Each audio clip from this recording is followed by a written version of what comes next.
If you've never experienced the potentially debilitating and sometimes very painful feeling of a side stitch or side cramp, then you count yourself very lucky. But if, like many of us, you have, there is some good news, because there are actually steps which you can take to reduce the chance of getting a side stitch. So today I'm going to be explaining what a side stitch is, and more importantly, talking through those steps which can help prevent you getting a stitch next time you're training or racing.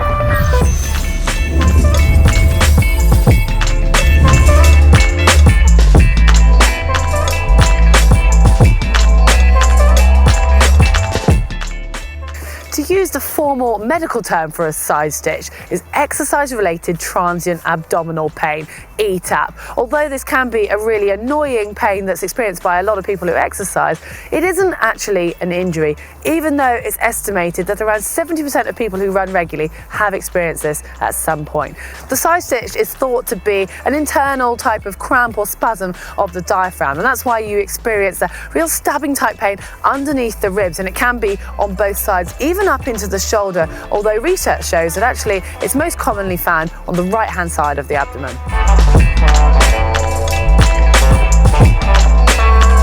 So what exactly is the side stitch? Well, even though it's a really common pain, no one's been able to put their finger on the exact reason why, although there are several theories out there, one of which is thought that it could be an irritation and therefore inflammation of the membrane lining between the diaphragm and the abdomen. So when there's a lot of jostling up and down, this causes friction, which then results in that side stitch type of pain.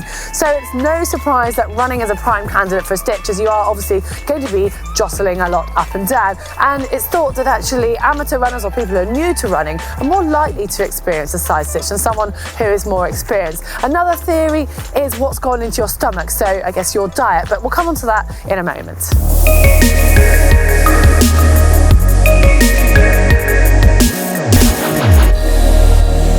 It's a good idea to think about your breathing and try to generally slow it down. So really focus on your inhalation and your exhalation, making them really nice and deep, and therefore using the full movement of your diaphragm. Another suggested method is to actually take in a deep breath, hold your breath momentarily, and then rapidly exhale. Anything that's going to change that pattern. And talking of changing patterns, it's worth considering your running cadence. So whether you want to try and speed that up or slow it down, or just change it up a little bit, and even think about what foot you actually land on when you take your in-breath, and you might want to swap that over to the other leg.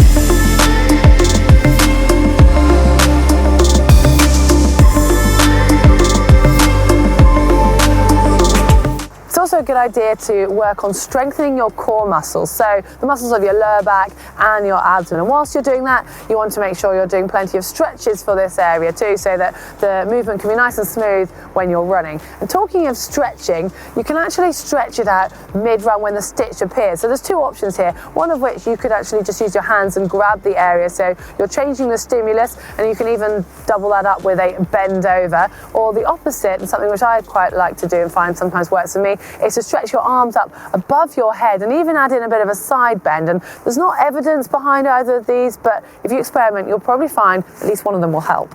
And then there are dietary measures which you need to put in place before going for your run, and avoid eating or drinking excessively beforehand, and think about the timescale you might need in order to digest that. So it really is a matter of personal preference and how quickly your stomach can digest something, but within the region of 2 to 4 hours is normal, although you'll soon find out through experimentation.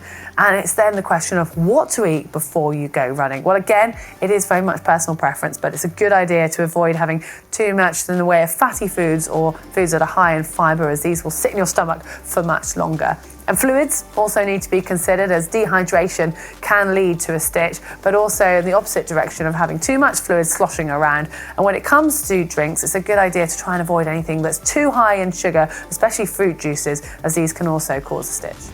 As you can see, there is sadly no magic answer for solving the side stitch, but if you do address all the things we've talked about, so changing your food habits, making sure you've always had a good warm-up, and also improving your cardiovascular fitness, these should all add up and hopefully prevent you getting a side stitch in the future. But if you've got any magic answers or anything that works for you, do let us know in the comments section below, and give us a thumbs up like if you've enjoyed this video. And to make sure you get all of the videos here at GTN, just find that globe on screen and give it a click.